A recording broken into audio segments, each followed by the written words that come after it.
கலாபூஷணம் விருது பெற்ற சிரேஷ்ட ஊடகவியலாளர் எழுத்தாளர் கே பொன்னுத்துரையின் 75வது ஆண்டு அகவை பூர்த்தியை முன்னிட்டே இந்த விழா நடைபெற்றது.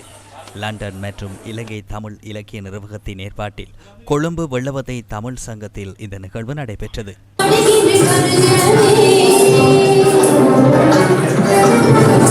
வாழ்நாள் பேராசிரியர் வள்ளிபுரம் மகேஸ்வரனின் தலைமையில் நடைபெற்ற பவள விழா மற்றும் நூல் வெளியீட்டு நிகழ்வில் ஊடகவியலாளர்கள், எழுத்தாளர்கள், கலைஞர்கள், சிவில் செயற்பாட்டாளர்கள் உள்ளிட்ட பல்வேறு தரப்பினரும் கலந்து கொண்டிருந்தனர்.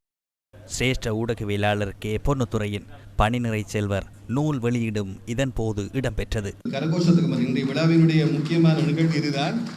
பணி நிறை செல்வர் என்கின்ற பெயரிலே எனக்கு ஒரு பெரிய மகிழ்ச்சியாக இருந்தது. 44 பேரில் 41 பேர் கட்டுரை எழுதியிருக்கார். 3 பேர் ஒருத்தர் இந்தியாவில் உள்ள, 2 பேர் இந்தியாவில் உள்ளவர்.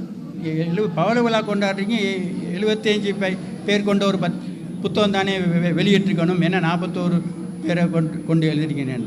நான் சொன்னேன், எழுதும்போது பல பிரச்சனைகள், சொந்த பிரச்சனை, இதுக்குள்ளாக நாங்கள் போயிட்டு அவர்களை அதை செய்யுங்க இதை செய்யுங்க என்று சொல்லுவது எனக்கு ரொம்ப மனது கூச்சமாய். இந்த பவள விழா என்றவுடன் ஒரு எவ்வளோ பெரிய கூட்டத்தை பார்த்தது எனக்கே பெரிய. காலையில் கூட நான் சந்தேகமாக தான் எல்லாம் வந்துடுவாங்களா அப்படின்னு நினச்சிருந்தேன். ஆனால் இந்த 4:30 மணிக்கு முறையில் நான் ஒன்று பெரிய ஒரு எனக்கு ஒரு பெரிய மகிழ்ச்சி அடைந்தது. ஏதோ நாங்கள் செய்த நெல் அறுவடைகள் என் வீட்டு வாசலில் வந்து குவிந்தது போல் ஒரு சந்தோஷம்.